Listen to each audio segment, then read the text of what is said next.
Olá pessoal, tudo bem? Sejam muito bem-vindos ao meu nome é Carol Santos. E no vídeo de hoje a gente vai tratar de um dos casos que chocou o país e que está na nossa memória coletiva, apesar dos 20 anos que já se passaram aí, dos mais de 20 anos, na verdade. No vídeo de hoje a gente vai falar especificamente sobre os meses que antecedem o crime em si, e um pouco sobre as investigações, a perícia, as confissões. Mas se você está curioso em saber mais detalhes sobre a família, a dinâmica familiar dos Richthofen e até mesmo como a Suzane conheceu o Daniel e como o Daniel se envolveu tão profundamente não só com ela, mas também com o irmão da Suzane, o Andras, já assiste o vídeo que eu fiz exclusivamente sobre esse assunto no canal. Eu vou estar deixando passando aqui nos cards e também vou deixar linkado aqui embaixo. Agora, sem mais delongas, a gente vai começar mais um caso encerrado. Uma das coisas que eu não falei naquele vídeo e que se você assistiu eu acho importante eu falar, é que antes de chegar a um rompimento final entre a Suzane e a família dela, já estava acontecendo algumas coisas bem desconfortáveis ali dentro daquela família. O Manfred vivia brigando com o Daniel e assim foi caso de polícia mesmo. Pelo que é relatado, foram chamados 3 vezes a polícia para separar a briga dos dois. Por quê?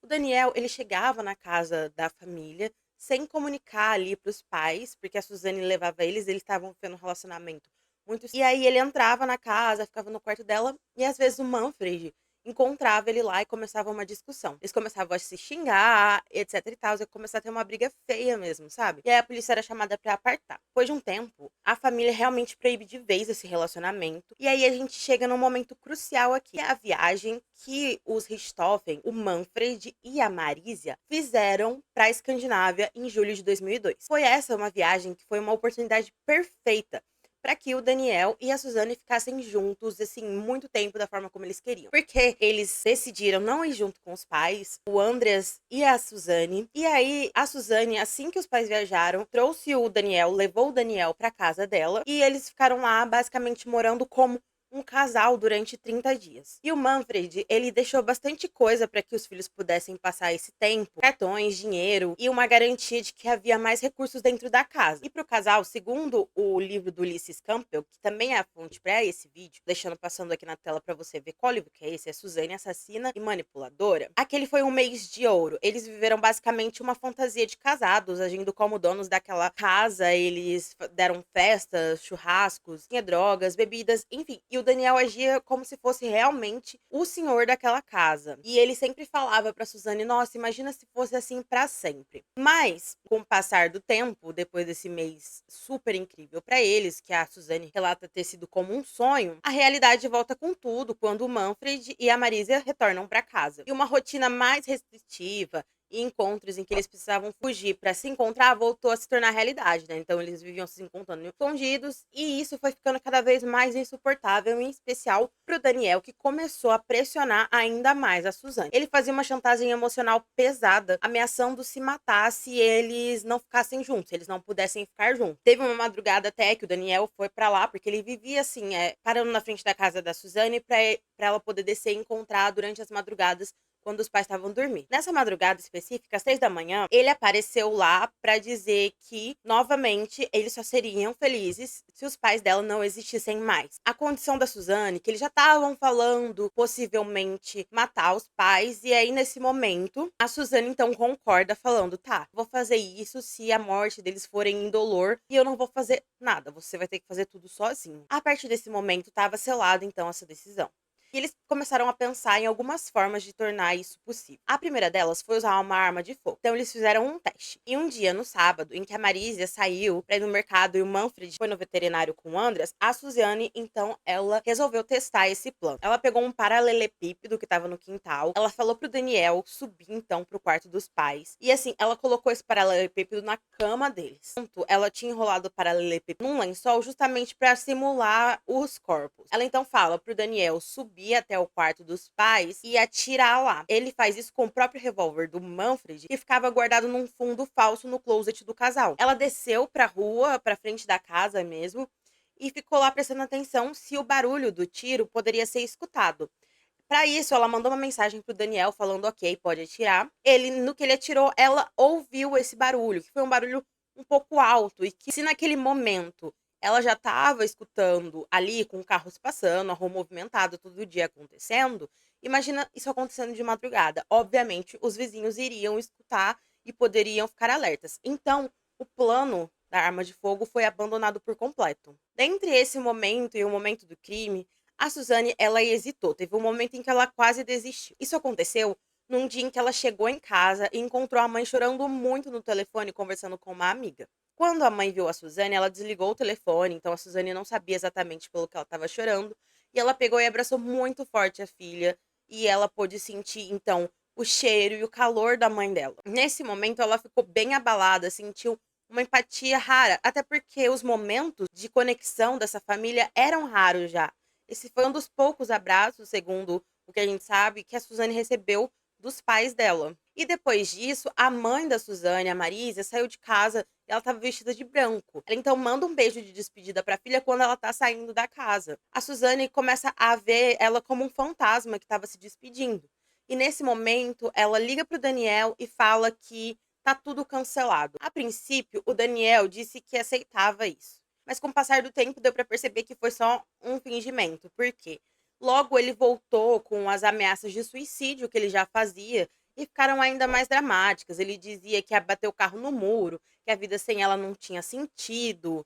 E a manipulação realmente funcionou porque a Suzane, então, ela decidiu voltar ao plano, cedeu para isso. Mas o Daniel sabia que ele não ia conseguir agir sozinho, então ele resolveu chamar o Christian para agir junto com ele. No começo, o irmão, que era o irmão mais velho do Daniel, se recusou completamente, falando que eles eram loucos, que ele ia contar para os pais deles. E foi nesse momento que o plano então parecia ter fracassado. Mas aí então a Suzane resolveu dar uma cartada. Ela foi até o ateliê do Daniel de aeromodelismo que ele tinha ali no quintal e ela falou que o pai dela, o Manfred, era um abusador, que ele abusava dela sexualmente todas as noites quando ela era mais nova.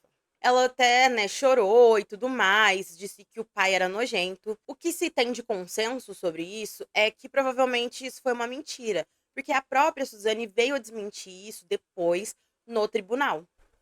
E o Daniel, então, ficou furioso com isso. Ele começou a destruir o ateliê mesmo, ter um surto, assim. E no meio desse caos, ele acabou arrancando, assim, né, uma mão francesa da parede, que é um suporte de prateleira, sabe? Aquela coisinha em L, assim. E ao olhar para aquela barra de ferro que estava ali, os dois concluíram que aquela seria a arma ideal para o crime. E o Daniel, ele passou a usar as ferramentas de aeromodelismo para fabricar essa arma, para serrar, moldar uns porretes, tornando elas bem letais. Ele usou toda a genialidade que ele tinha ali para construir os aeromodelos, para construir essa arma. O Christian, nesse mesmo dia, né, quando ele ouviu o barulho e tudo, ele foi ver o que estava acontecendo. Ele viu então o Daniel transtornado e que veio contar para ele essa mentira do abuso. E a partir disso, ele deu um ultimato: olha, se você não for, eu vou sozinho. O Christian, que gostava muito do irmão, tinha uma forte lealdade com ele, uma forte conexão, disse a partir disso, pelo que ele relata posteriormente, que ele cedeu porque ele queria proteger o irmão, que ele queria ajudar o irmão com isso. E a princípio, ao que parece, ele não estava interessado no dinheiro que poderia ser roubado da casa e tudo mais. Porque ele realmente parece ter entrado no plano simplesmente para não deixar o Daniel fazendo isso sozinho. E ele até fala, né? Olha, mas eu acho que você tá destruindo tudo, a nossa família, a família dela e a nossa vida. E era uma profecia, basicamente, que o Christian tava ali profetizando, né? Mas a partir disso, então, houve uma divisão muito clara do que ia ser feito para cada um. O Christian mataria a Marisa, o Daniel, o Manfred. Porque ele queria ali defender a honra da namorada que ele achou que tinha sido ferida. E a data foi marcada, dia 30 de outubro, 4 dias antes do aniversário de 19 anos da Suzane. Então, o presente dela seria basicamente a liberdade, custasse o que custasse. E a Suzane, ela ficaria basicamente responsável por ajudar os irmãos a entrar na casa, fazer as coisas darem certo e funcionarem. Chegamos então no dia 30 de outubro de 2002. Foi esse dia que tudo aconteceu, mas ele começou muito normal e tranquilo.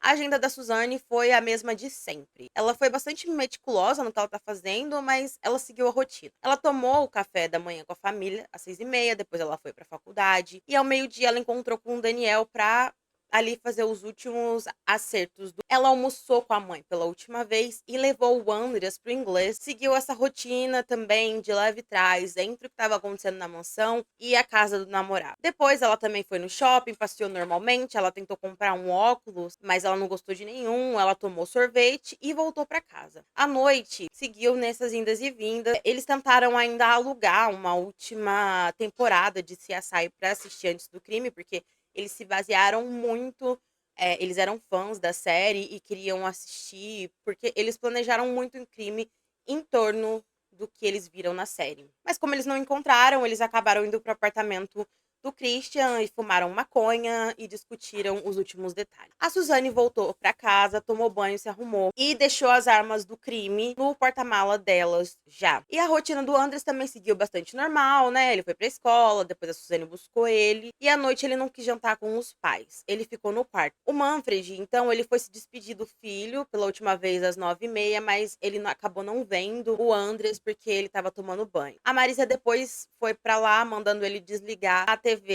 e dormir. E só aí que o Andres, que já estava confirmado deles passarem uma noite de jogos juntos, que ele achou que seria só mais uma, ligou pros cravinhos falando que eles podiam ir buscar, confirmando que os pais já estavam dormindo. Ele mais uma vez seguiu aquele plano que ele fazia, que era colocar os travesseiros na cama, e ele saiu de casa com o Daniel, que foi buscar ele para essa noite de jogos. Então ele foi para Lan House, enquanto a Suzane e o Daniel supostamente iriam pro motel. Mas não foi isso que aconteceu. Depois que eles levaram o Anders para Lan House, eles se encontraram com os cravinhos e retornaram para a mansão. O Daniel estava dirigindo e ele estava muito tenso. Ele não estava conseguindo dirigir direito, cometia erros ali, freava bruscamente. Foi nesse momento que a Suzane, que estava calma, pediu para ele parar o carro e aí ele descer do que ela começou então a dirigir. E ela levou para a casa deles. Eles chegaram na casa da Suzane por volta das 23. A Suzane, então, entrou com os faróis apagados para que ela não chamasse atenção, mas o que ela não contava era que um vigia da rua, que estava assistindo um jogo na hora que eles chegaram na mansão, viu o carro da Suzane chegando e passando por ali. Então, essa é uma das provas do crime também. E dentro da garagem, o Christian, ele queria desistir. Ele falou: não vou, eu não sou um assassino e tal. Mas o Daniel falou: olha, se você não for, eu vou sozinho. E como o Christian sabia que ele não ia conseguir matar os pais estando sozinho, então ele resolveu ir. Mas mesmo assim, ele tentou fazer com que os pais da Suzane acordassem de alguma forma.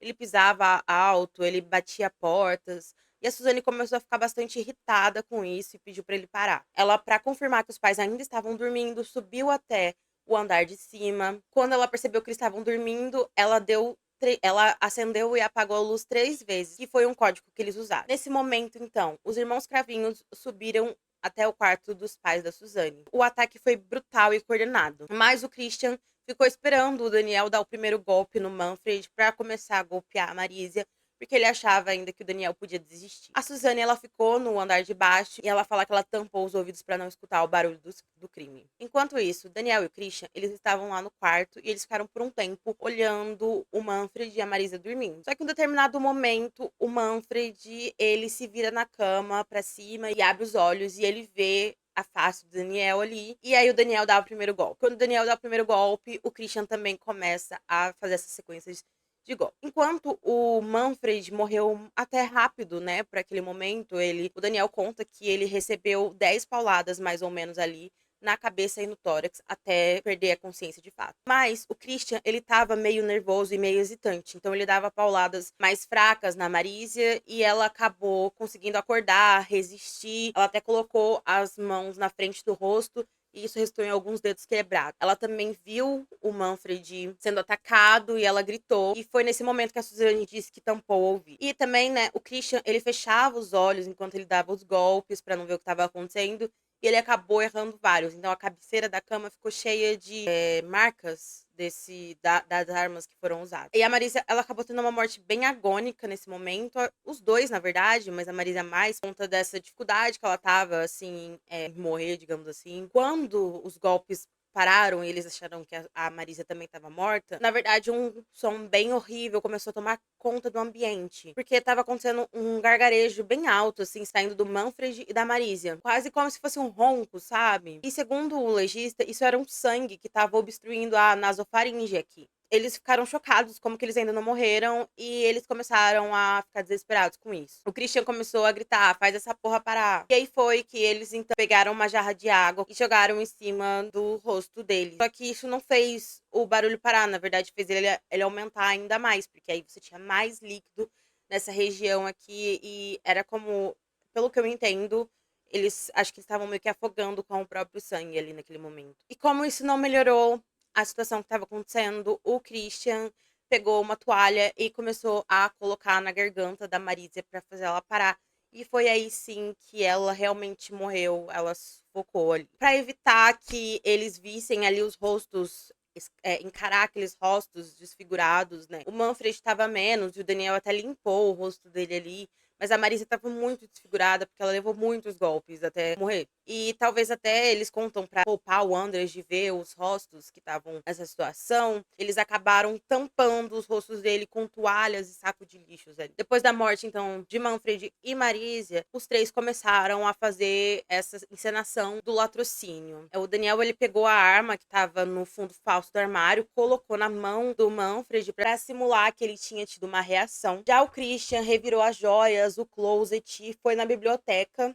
E lá eles encontraram uma pasta que era uma pasta dessas que tem uma senha assim nela para você colocar. Nisso a Suzane, que sabia a combinação, colocou ela ali, só que num ato de inteligência, o Daniel falou: "Olha, é melhor rasgar a pasta, né?". Então eles foram na cozinha, pegaram uma faca, rasgaram a pasta. E a Suzane ainda pegou uns R$ 300 que ela achou por ali e guardou no bolso para ela, porque justamente o que tinha ficado combinado é que tudo que seria roubado da casa ficaria com o Christian. Nessa pasta tinha R$ 8.000, US$ 5.000 e €1.000. Então tinha uma variedade ali de moedas e eles levaram todos. E, gente, se você tá gostando desse vídeo, sabe o que você pode fazer pra me ajudar? Pra eu continuar produzindo conteúdo por aqui?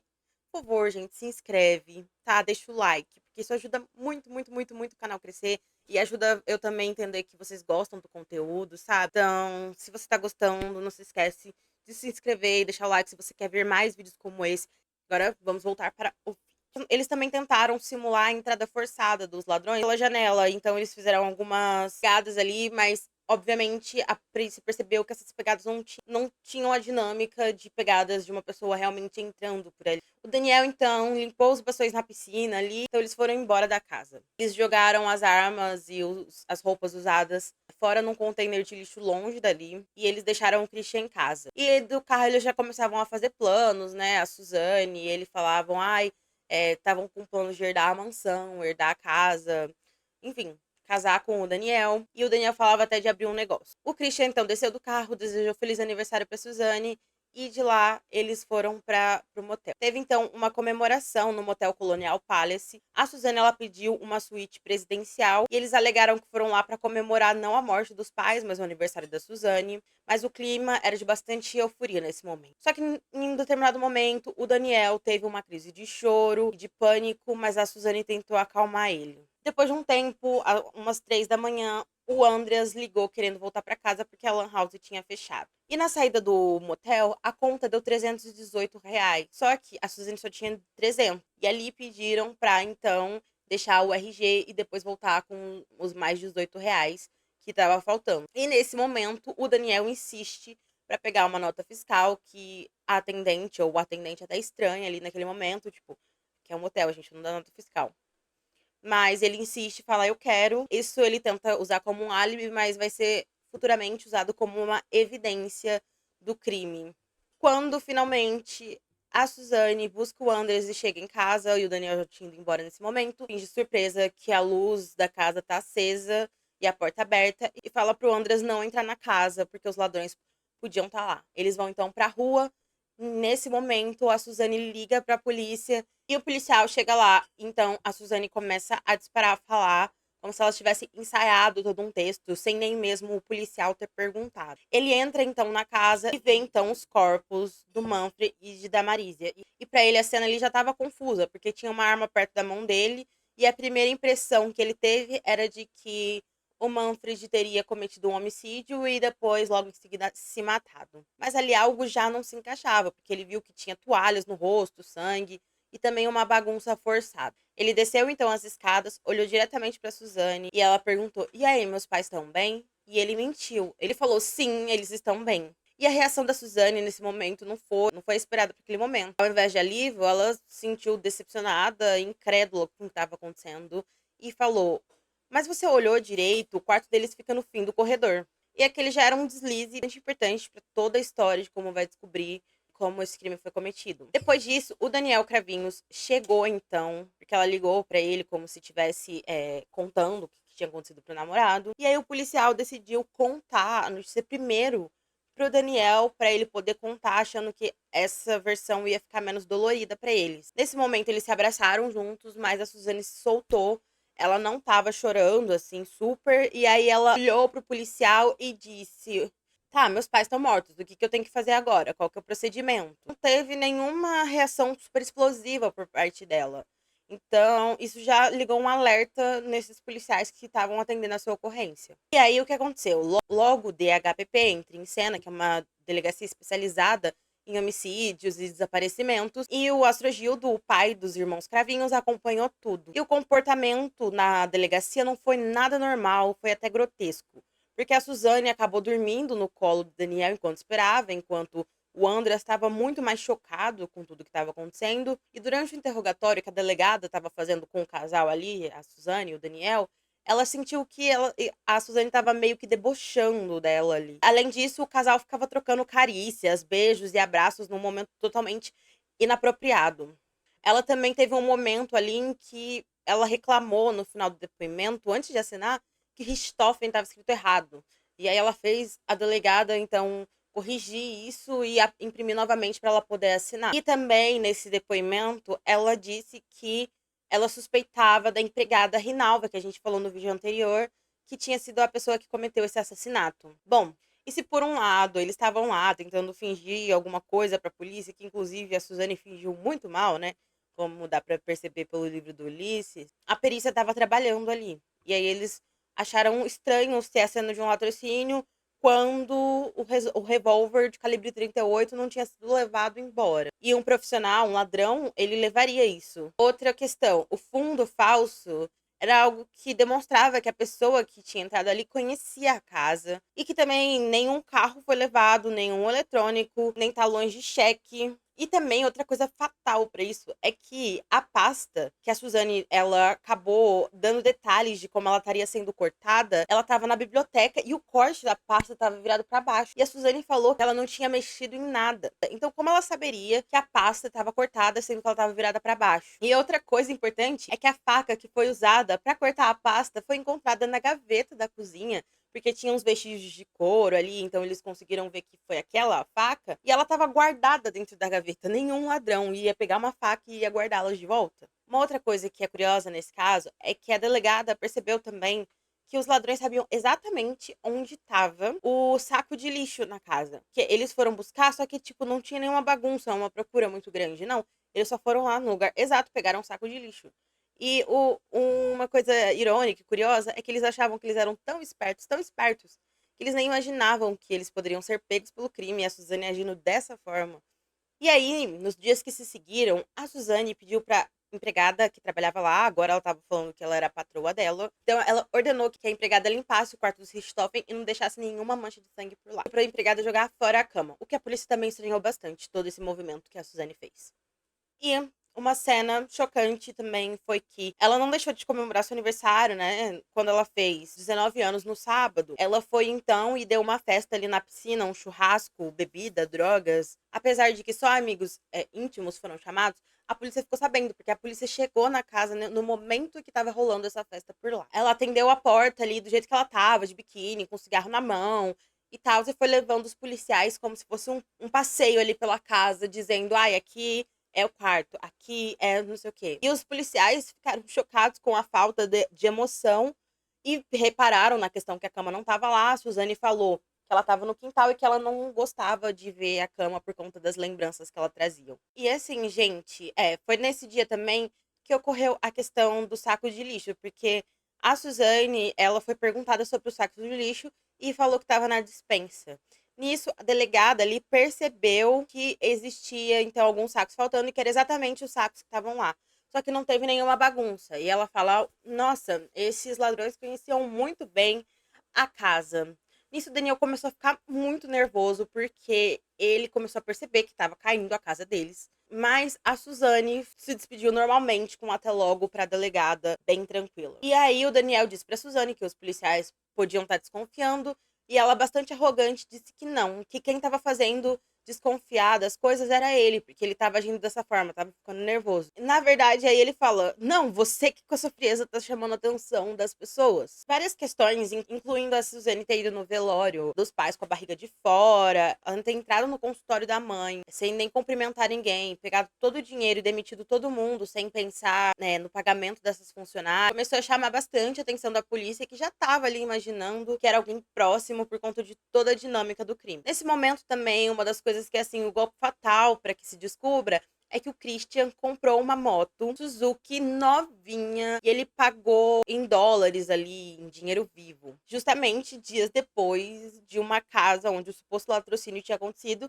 em que dólares tinham sido levados. Então, o moço que vendeu a moto para ele, desconfiado com isso, ligou para a polícia avisando. Com tudo isso já em mente, a equipe de investigação usou uma tática que foi certeira ali para conseguir descobrir a verdade. Eles colocaram em salas separadas a Suzane, o Daniel e o Christian. E apesar da lealdade prometida ali um com o outro, a pressão que eles acabaram sofrendo ali e não sabendo se o outro estava falando e estava falando o que, acabou fazendo com que eles confessassem. Em um determinado momento, a Suzane e o Daniel conseguiram, teve um intervalo, e a Suzane e o Daniel conseguiram se encontrar no meio entre os depoimentos. E eles meio que já estavam vendo que não ia ter porque como o Christian tinha comprado a moto com dólares e tal, eles já estavam com o cerco fechado ali pra eles. Nesse momento, então, a Suzane fala pra ele: olha, você tem que falar que eu não fiz nada. E aí o Daniel fica meio chocado, né, com o que tava acontecendo. Aí a Suzane fala: porque se a gente for preso os dois, a gente nunca mais vai se ver. Mas se só você for preso, eu vou poder te visitar na prisão. Ela fala até, né, até porque, vamos combinar, eu não matei ninguém. E aí o Daniel fica bastante nervoso com isso. Ele percebe que ele pode ter sido usado. Mas eles são interrompidos, né, e voltam a depor. A primeira pessoa que acabou confessando nisso tudo foi o Christian. Foram 5 horas de depoimento. O investigador, então, acabou usando ali uma cartada muito boa. Ele ligou